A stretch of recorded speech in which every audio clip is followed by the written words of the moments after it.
The Johnson family thought they'd found their dream home, a quiet suburban house, for bedrooms, a big backyard, perfect for Michael, his wife Sarah, their teenage daughter Emily, and their young son, Daniel. But from the very first night, Daniel felt something was deeply wrong.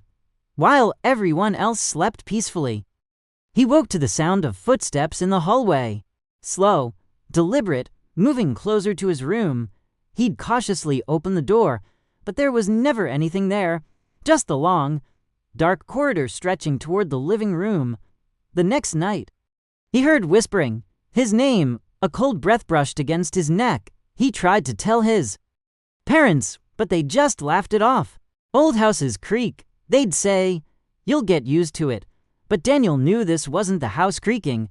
As the days turned into weeks, the haunting grew stronger. Shadows would dart across the walls.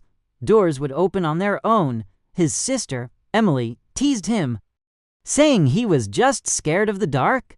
But one night, she found him sitting bolt upright in bed, his eyes wide with terror, whispering, "It's standing right there." She looked, but saw nothing. Daniel started leaving the lights on all night.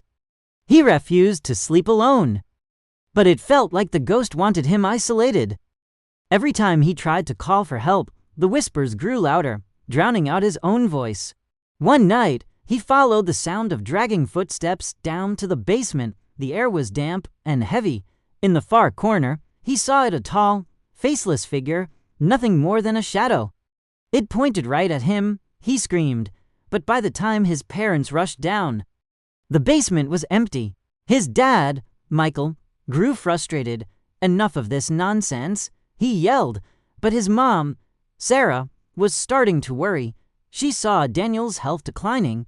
His skin was pale, with dark circles under his eyes. He barely ate. His drawings, once cheerful, were now filled with twisted, screaming faces. He'd whisper to himself at night, answering questions no one else could hear.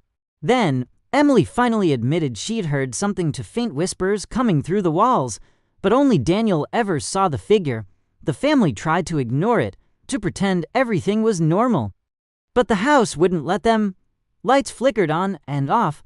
The TV would turn on by itself, blasting static. The whispers started to spread through the vents, reaching every room.